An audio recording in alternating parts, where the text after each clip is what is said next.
Gordon runs dry. It was a hot, sunny day on the island of Sodor. Thomas was making his way to Knapford Station with Annie and Clarabel. Sir Topham Hatt had asked Thomas to work on the main line, pulling the local. But first, he needed to fill up his water tank.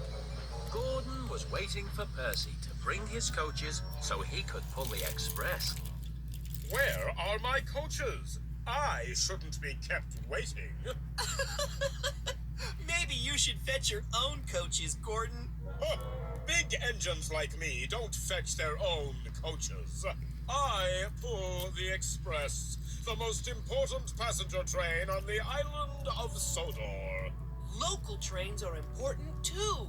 Local trains are too slow. They stop at every station. The express only stops at big, important stations. At last, Percy arrived with Gordon's coaches. And Thomas went to the water tower to fill up his tanks. Make way for the express! Make way for the express! Paxton was hurrying down from the Blue Mountain Quarry with a big load of stone. He didn't know that Gordon was approaching from the other direction.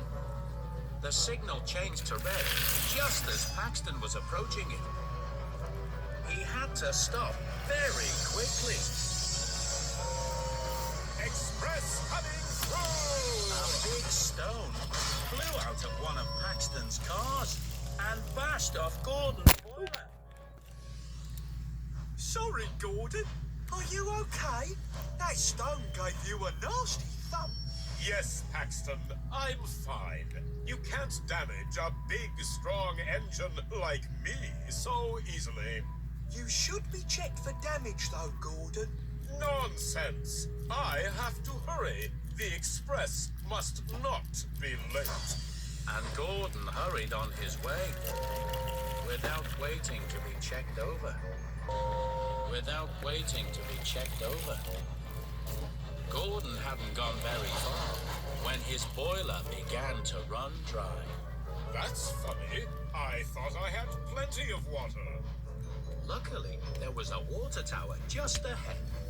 I'd better stop and fill up again. But the passengers were not very happy. They didn't want to be late. Gordon hurried on his way as quickly as he could. But he hadn't gone very far when his boiler felt dry again. I can't keep stopping for water, or I'll be very late. I must think about something else. So Gordon decided to see how many stations he could think of. Let's see. Tidmouth, Knapford, Crosby, Wellsworth, Maron, Cronk, a lake. Oh! But then he passed a lake. He started to think about needing water for his boiler. Mustn't think about it. Must keep going. This is the express. Next, Gordon passed a stream. He could hear the lovely watery sound. So he whistled very loudly to take his mind off it. But when he came to the next water tower, he had to stop.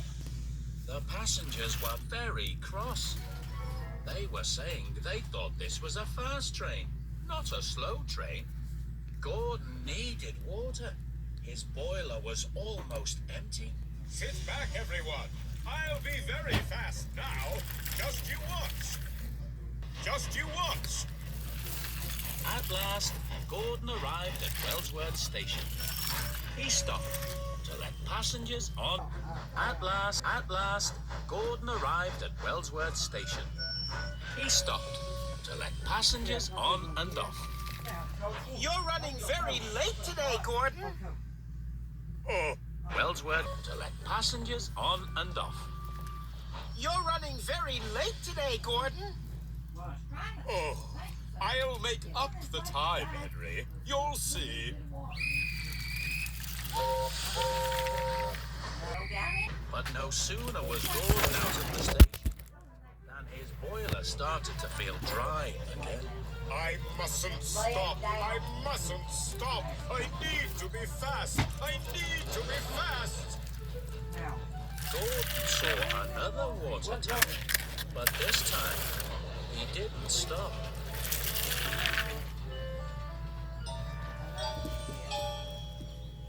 The next train will not be stopping at this station. Please stand well away from the edge of the platform. Express coming through. Gordon tried to keep himself going, Hurry, hurry. Express coming through. but he simply didn't have enough steam, and soon he couldn't turn his wheels at all. Thomas was chugging happily along with Annie and Clarabelle when he noticed a wet trail on the track. I wonder what that could be. Then Thomas saw Gordon standing up ahead with the express. What's the matter, Gordon? Why have you stopped here? This isn't a station. I've run out of steam. Ah, you must have a leak in your boiler. I saw a trail of water on the line. A leak in my boiler? How could that happen to a big, strong engine like me? That happened to a big, strong engine like me. Hello, Thomas. Hello, Gordon. Then Gordon remembered. The, Then Gordon remembered. the stone. Gordon had a hole in his boiler where the stone had bashed him. Oh, the indignity. I should have listened to you, Paxton. I should have been checked over after the stone bashed into me. Well, yes. Don't worry, Gordon. I'll take your passengers. I may not be as fast as you, but I have a full boiler. And I can shunt you to the steamworks, Gordon. I may not be as fast as you, but I am very strong. So Thomas took Gordon's passengers in Annie and Clarabelle, and Paxton shunted Gordon's empty coaches onto a siding. Then Paxton tried to push Gordon, but Gordon wouldn't budge. Gordon, have you got your brakes on? Maybe. Well, take them off, won't you? How can I push you with your brakes on? Gordon was very proud. He didn't want to be pushed. But if Gordon didn't let Paxton push him, he wouldn't be going anywhere at all. Oh. So Gordon took his brakes off and let Paxton push him to the steamworks. Everyone was very surprised to see Gordon being shunted along the main line. He wasn't a very fast engine now. Oh, the indignity. Gordon arrived at the steamworks to have his boiler repaired. Soon he looked as good as new. But the other engines still thought it was funny that Gordon had let his boiler run dry. Don't forget to fill your tank up, Gordon. Steam engines need to have water. And watch out for flying stones. Gordon was not amused, but he was much more careful about looking after his boiler.